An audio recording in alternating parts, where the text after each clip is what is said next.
understand once you do graduate, you're going to feel every last bit of it. Or you're just going to say, forget it, I'm not going to pay it. Whatever. That's your, that's your morals, whatever. That's your moral compass, cool. But me, I'm going to handle business. I signed for those student loans. I used those student loans to get a degree. I now have a job, so I'm going to pay back those student loans, and you should do the same thing. And don't wait for anybody. Don't wait for no politician. This isn't about left or right. Don't wait for no politician, regardless of who wins or loses, to save you and your student loans.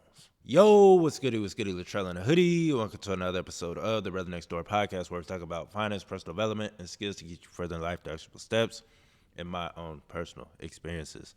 And this episode is specifically for college students. So if you already graduated, all that good stuff, don't worry about it. But if you have kids about to go into college, send this to them. Or if you know somebody in college, send this to them, because this is going to be very, very important. We're talking about student loans. I just did an episode I just recorded an episode where I just paid off my last private student loan, and which is very exciting. The principal of those 3 loans was $34,000, which is crazy to think about.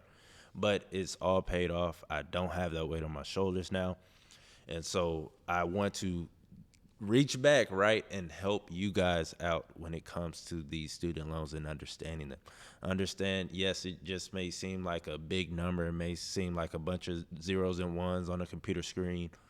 But understand you're going to feel the full effect of it after you graduate, or 6 months after you graduate. And so you want to take this serious now. You want to understand, hey, what am I really going to school for? Am I going to school just because my parents are scaring me into it or forcing me into it, or because everybody went to school, now I should go to school? Whatever the case may be, understand why you're truly going to school, what you're going to school for, and if it is truly worth your time and money. Understand, for me, the conversation between my parents was, if you don't go to college, then you're moving out, right? That was the conversation. So I was scared into going to college.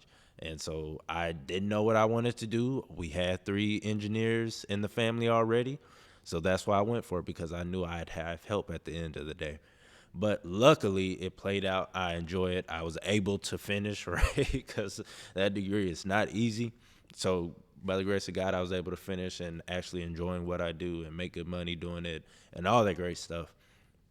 But that's not everybody's story. Not everybody gets that lucky, right? And so understand, you have to know what you are getting yourself into. So first thing you want to do is, like I said, know what you're getting yourself into. Why are you going to college? Second thing, do you have a plan for going through college? How are you going to pay for it? Are your parents paying for it? Are you paying for it? What is the course of action for the financial side of getting through college? I have a friend. You know what? I'm going to get him on the podcast. I'm going to try to. I'm going to invite him and see what he says. But I got a friend that started out at community college, and he went the community college route. Now he's up at UNT finishing up his degree. I think he's going to finish college debt free. I got to check back in with him. But if he is, then we definitely going to get him on and get his perspective and how he was able to do it. Did it take him longer than 4 years? 1,000%. But he was able to work while in school and be able to pay for it as he went along. And so now he doesn't have to worry about thousands upon thousands of dollars worth of debt just to get a degree.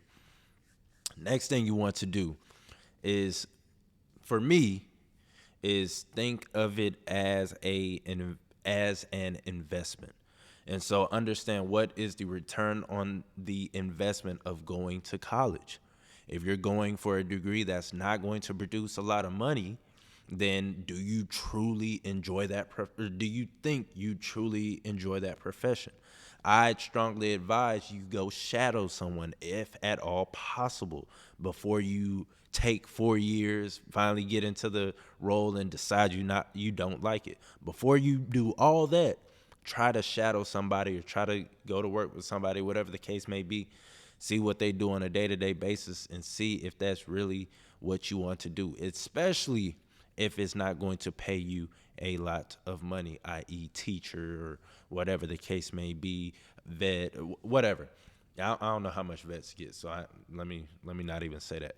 But whatever profession that isn't paying very well, make sure you truly love it if you're going to get a degree for it. Understand, I believe it is 40% of people that go into student loan debt do not graduate.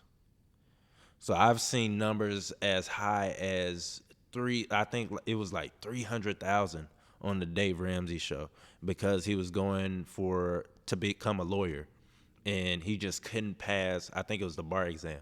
He couldn't pass an exam, and so he pretty much just gave up. And I was like, bro, $300,000 just to miss the mark when you're like right there. You just pass the exam, and you know what I'm saying, and then the money starts rolling in. But unfortunately, he did not finish the schooling. He did not finish what he needed to finish in order to reap the rewards of going $300,000 in debt. So ask yourself, do you have the drive to get through the program? Understand, it took me 5 tries to get through Cal 1, and then I think 2 or 3 tries to get through Cal 2, right? And so understand, it took me multiple times just to get through 2 classes. Wanting to give up, it took me an extra 2 years to graduate, right? It took me 6 years to get just a bachelor's in engineering. But I reaped the reward. I graduated, and now I have the opportunity to pay off all $50,000 in student loans within 1 year. Why? Because of the return on investment. The amount I make right outside of college is more than the cost of college itself. And that's something you want to consider. Will my yearly pay right after college, or even a couple years into the profession, will that be more than the cost of the degree? And so take that into consideration. Now, not all jobs or not all things will apply. Like doctors and stuff, they're going hundreds of thousands of dollars into debt. And, they're going to get paid, hundreds of thousands of dollars. But I understand it's not going to apply perfectly for all professions, especially professions like that, doctors, lawyers, all that good stuff. But for regular degrees, engineering, science, business, all that good stuff, in my opinion, you should do your best to keep that total cost of college in debt less than what your annual salary would be. How do you do that? Do grants. Apply for internships. Apply for a whole bunch of other stuff. But do what you can. Scholarships, right? That's the word I'm looking for. Apply for a lot of scholarships. It's possible if you actually apply yourself. Now, if you don't apply yourself, you're not gonna get the loans. You're not gonna get the grants. You're not gonna get the scholarships. All that good stuff. But see what's available for your situation, especially if you're low income. You can get some good grants. And minorities get good grants, get opportunities for good scholarships. So figure out what your situation is and then look up scholarships and grants based on your specific situation. College is about having fun. College is about, socializing, getting to know people, all that good stuff. But the main part of it, right? The main part of it is getting that degree and taking care of business. Don't let the first half get in the way of the second half. Make sure you get that degree, but also have a good time, get to know people, do all that good stuff. But make sure that you're not, how do I want to put this? Don't do what I did in those 2 kind of low years. Cause I literally had 2, I'd say 1 year. one lull year where I was taking 2 or 3 classes, but I was traveling, and so I was like, it was during the the emic. It was during the emic, and I was just it was right before the emic, and so I was doing a little bit of traveling and doing that stuff, but I was only taking like 2 or 3 classes, and they were all online, and so per semester, and so I had that opportunity to do all that stuff, but I was still paying like $10,000 every year.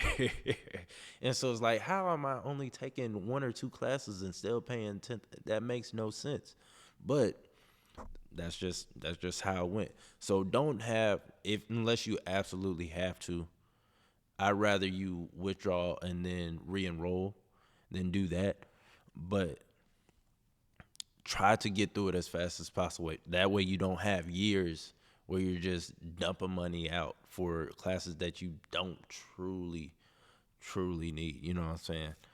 Or classes that you can knock out at a community college, because that's literally what they were. They were 4 or 5 classes throughout that year that were classes that I really could have just gotten done at community college. So take that route if you can. Do community college for 2 years and then go into a 4-year university. And don't think you gotta go to the best university for a regular degree. You don't have to go $60,000 in debt every single year for a regular degree. You don't. Like I said, mine was average was about $10,000 roughly every single semester or every single year at UNT. And so don't think you got to go to this prestigious school for a regular degree. Now, if you want to be a lawyer, all that good stuff, doctor, nurse, cool. All right, network, do what you got to do to get into those schools with the good networks, and will propel your what's it called? Propel your career. But if you're just doing a regular degree, hey, hit up UNT. It's not as glamorous. It's not as glamorous as saying you went to Duke or Howard or all that good stuff. But hey, it's gonna save you a lot of money, save you a lot of headache, and take a lot of unnecessary stress off your shoulders once you do graduate. You won't understand it now. I'm gonna say this last. I'm gonna repeat myself, and then we're gonna end the episode. You're not going to understand it now. A lot of you guys aren't going to understand it now, being in the midst of it. Your first time being free, like I said, it's just numbers on a piece of paper or just numbers on a screen. It doesn't really make sense. You don't really feel the depth of these tens of thousands of dollars in debt you're going into. But understand, once you do graduate, you're going to feel every last bit of it. Or you're just going to say, forget it, I'm not going to pay it. Whatever. That's your morals, whatever. That's your moral compass, cool. But me, I'm going to handle business. I signed for those student loans. I used those student loans to get a degree. I now have a job, so I'm going to pay back those student loans, and you should do the same thing. And don't wait for anybody. Don't wait for no politician. This isn't about left or right. Don't wait for no politician, regardless of who wins or loses, to save you and your student loans. Save yourself. Look, at the end of May, my federal student loans are going to be paid off. Whether a politician does it or whether I do it, them loans will be gone by May 2025. I don't know if I said 2024 before, but May 2025, those loans will be gone. Guaranteed. Whatever I got to do, I'm going to take care of it, hopefully, by May 2025. And you should have that same mindset of, let's get into the least amount of debt as possible. Okay, we got some debt. Okay, how do we pay the sucker off as fast as possible? Let's not go get a new car just because they're going to give you $500 off. Let's not go get a new house. Let's not get a bigger apartment. Let's take care of these student loans first. And then, okay, let's go ahead and move on with our life and do with your money what you will. But I just really wanted to harp on this, especially for the young folks, especially for the freshmen this year. I really wanted to harp on you guys and really try to get this through your head. Don't don't sleep on these student loans because they will come back to bite you in the butt. Take these nuggets, run with them. I know I sounded like a broken record, but I hope I got through to you guys in this episode in 15 minutes. Take it, run with it. Subscribe to the podcast, subscribe, leave a comment, do all that good stuff. Go check out the other episodes. Go check out the episode. You know what? I'm going to drop it right here. Check out the episode where I paid off my last federal student loan. That's a great video. I also watched the TikTok. It was a good time. So check out that episode, and I will see y'all in the next one. Peace.